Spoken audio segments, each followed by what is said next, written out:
Okay, folks. So let's start with what we had yesterday. So from yesterday, we were looking at a question: what factors affect how easy or hard it is for an atom to lose an electron? And we left off yesterday with two rules of attraction. The closer our particles are, the greater the attraction. And then also, the bigger the magnet, the stronger the attraction. Let's take that today and just kind of reword that in terms of what would make an electron easy to lose. So an electron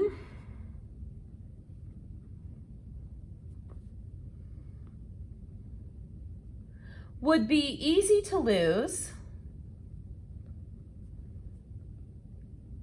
if one of the two following things is true.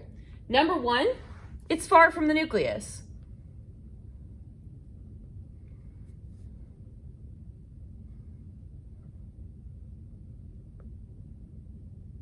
Okay, so when we looked at the magnets, when they were farther apart from each other, there wasn't as much attraction as when they were closer together. Same idea. Our positive protons in the nucleus are what are holding our electrons to the atom. If our electron that we're trying to remove is really far from the nucleus, because it's in, say, a really high energy level, it's going to be much easier to take that electron off than it would be to try to remove an electron really close to the nucleus. The second thing that could be true is that the nucleus doesn't contain many protons. Okay, so remember yesterday our little tiny magnets, there was still an attractive force there, but it was nowhere near as strong as when we had the really big magnets. Okay, if we apply that to our atom, an atom with lots and lots and lots and lots of protons is going to have a large amount of attraction. But an atom without very many protons is not a very strong magnet for those electrons, and so it's not going to be able to hold them in as much. So we're sort of dancing around a very important vocabulary word, and so we're going to go ahead and lay that vocabulary word out for you. The vocabulary word is ionization energy.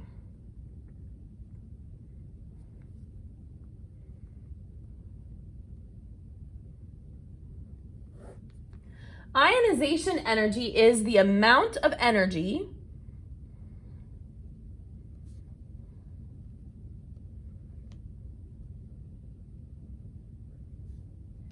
needed to remove an electron. So we've been dancing around this idea of removing an electron, and what that really boils down to is ionization energy. We can actually boil this down to a very specific number. How much energy does it cost to remove an electron? And the answer is it's going to be a lot less if our electron is far from the nucleus or if our proton doesn't have very many electrons. Okay, if either of those things is true, our ionization energy is going to be low. Okay, but if either of those things is the opposite, so for example, an electron really close to the nucleus, our ionization energy is going to be high. Or if we have a really, really large nucleus with lots and lots of protons in it, our ionization energy will be higher. Okay, so an easy way to think of this is the cost of an electron. It's how much that electron is going to cost in terms of energy. Okay, really important. Doesn't matter how weak the attraction is, this always costs energy.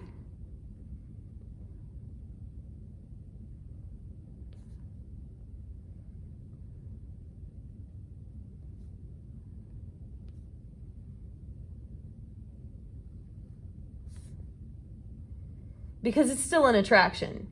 Even if it's a little itty bitty tiny nucleus with very few protons and an electron fairly far away from it, it's still going to cost us some energy to do this. Okay? So what we are going to do is we are going to grab these questions that you either printed out or you have open today. Either one, it doesn't matter. If you printed them out, we're just going to glue them in our notes here. If you are answering them in your notebook, you're just going to record your answers here below where we do this. Okay? So it says that we need to look at the ionization energies of an element. Sorry, our question here today is, what do the ionization energies of the element tell us about the structure of the atom? So for this first part, we're going to use the rules of attraction we developed in class to justify your answer. Provide two possible explanations for why an atom might have a high ionization energy. Based on what we just discussed, I feel like you should be able to answer that question pretty straightforwardly. So now we're going to look really briefly at kind of a special partial version of the periodic table. I'm going to zoom this out a little bit so we can see it better. Okay, this particular periodic table tells us the overall effective charge of the nucleus, and then it shows us where the outer energy level is.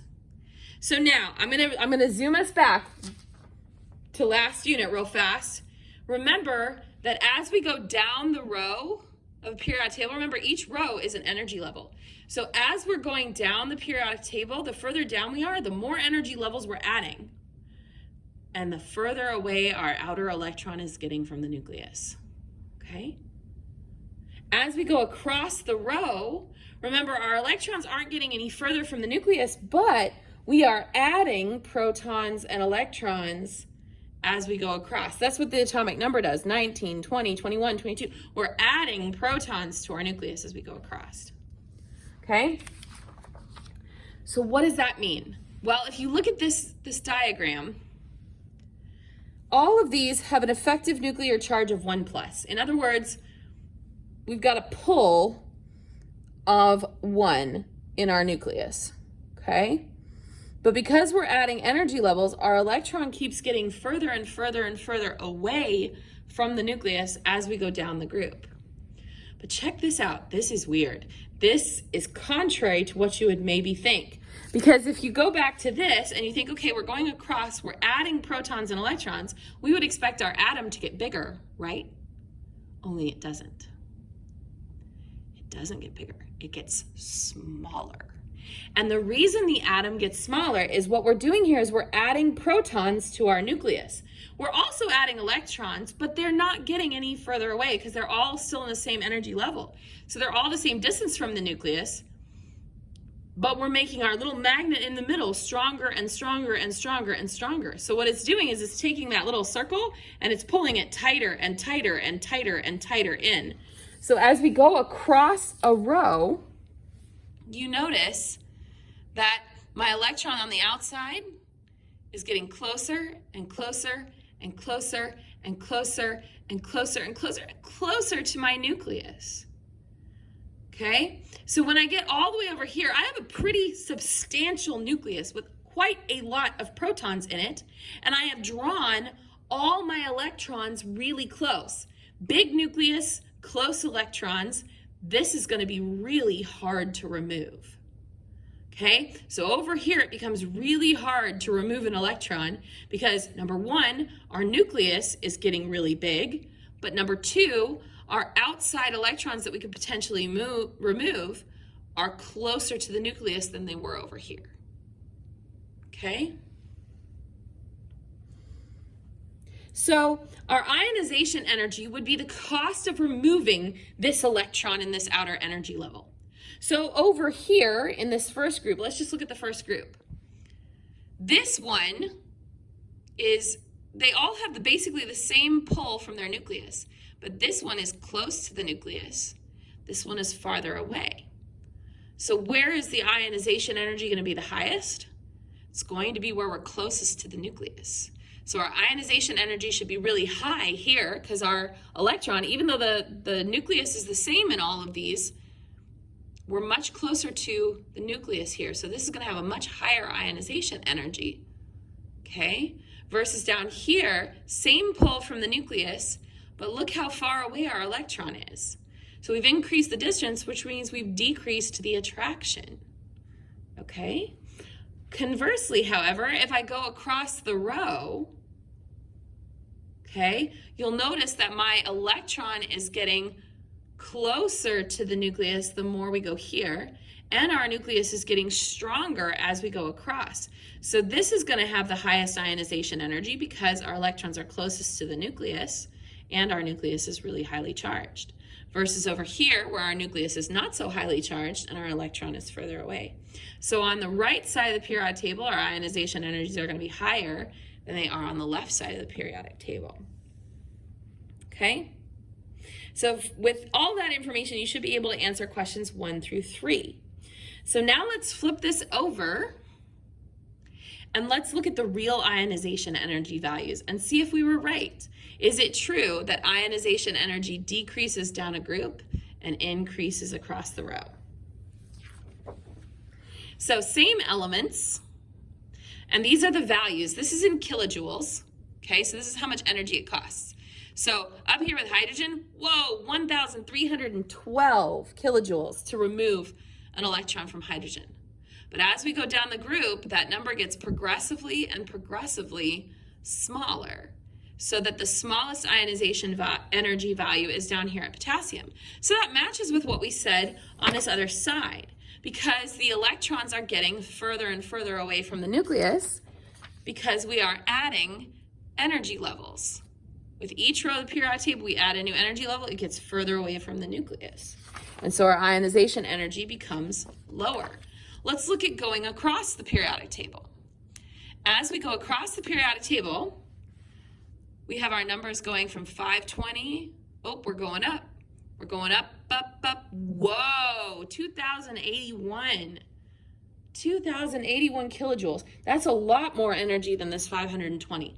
So, excuse me, as we go across a row, our ionization energy does in fact get higher. And the reason it gets higher is because we're still in the same energy level, so we're not getting further away from the nucleus, we're actually getting closer. Because we're adding protons, and by adding protons, we're increasing that little magnet in the middle, so we're pulling our electrons closer to the nucleus. Okay? Closer to the nucleus. Okay? So that should have allowed you to answer the questions 4 through 6. So when you're ready to move on, please go ahead and continue the video. Okay, so let's add this trend to our note. Because this is predictable. We can predict the ionization energy for something, or at least higher or lower comparative ionization energy based on its location on the periodic table. I could very easily say that I know francium is going to have a much lower ionization energy than, say, potassium because it's further down the group. I could say that scandium here is going to have a much lower ionization energy than, say, germanium because it's further left on the group, or on the row, excuse me. So let's talk about the trend.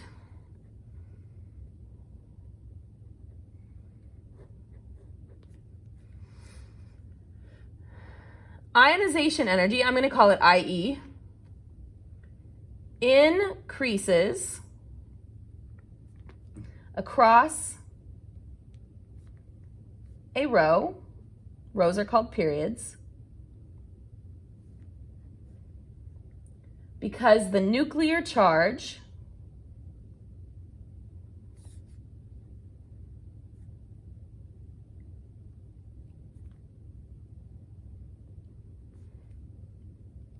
is increasing. Okay? So ionization energy increases across because the nuclear charge is increasing. Okay? What about when we go up and down a group? Ionization energy decreases down a group. Those are the columns.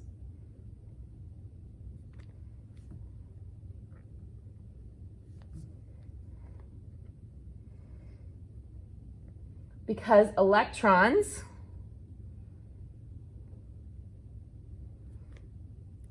are getting further from the nucleus.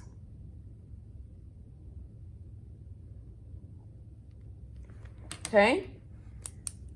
So decreases as we go down a group because electrons are getting further from the nucleus. So that's our trend. So we can make tons and tons of predictions. So really quickly, I want you to take a moment and think about it based on what we just wrote. Which element on the periodic table, ignore the blue ones at the bottom, which element on the periodic table would you predict to have the absolute highest ionization energy? And why? Why do you think that element is the highest? Okay? So take a minute and think about that.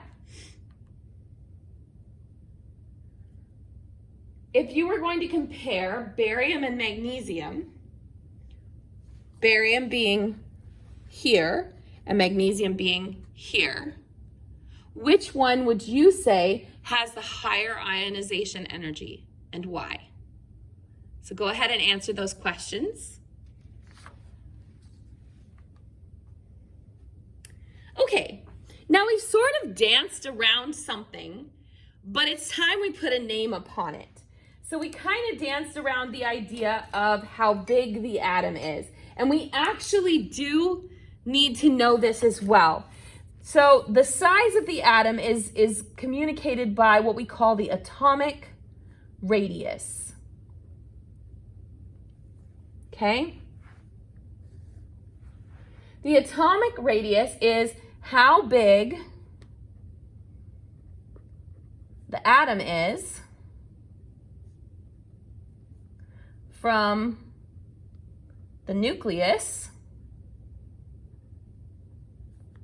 to the valence shell. Remember, the valence shell is the outermost energy level. Okay? So this is how big the atom is. We measure it from the nucleus all the way out to its highest energy level. Okay? Now, if we go back to our periodic table with kind of the sizes of everything, notice, please, that as we go down a group, we're adding energy levels, so those energy levels are sending us further and further out. So as we go down the group, it should get bigger. But the weird thing is, even though we're adding protons and electrons, it gets smaller as we go across the row because we're increasing the nuclear charge. The electrons are staying the same distance from the nucleus, but we're increasing the charge of the nucleus, so it's actually going to start pulling that outer energy level in more tight. So the trend for atomic radius goes like this. Atomic radius increases down a group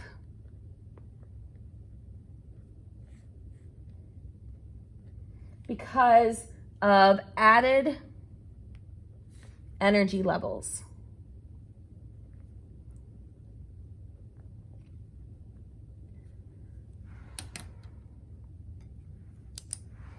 So it increases as we go down because of added energy levels. Atomic radius decreases across a row, which again we call rows periods,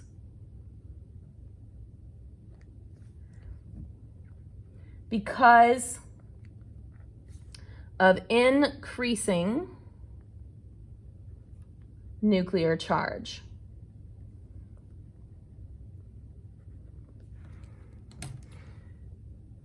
So it decreases across a row because of increasing nuclear charge. Okay, so that leads us to the question, based on what we just looked at, the trend for atomic radius, who's the biggest element on the periodic table? Again, ignore the blue because they're kind of not where they're supposed to be. Just looking at this main area, who do you think would be the biggest element on the periodic table? And then what element would be the smallest? Okay.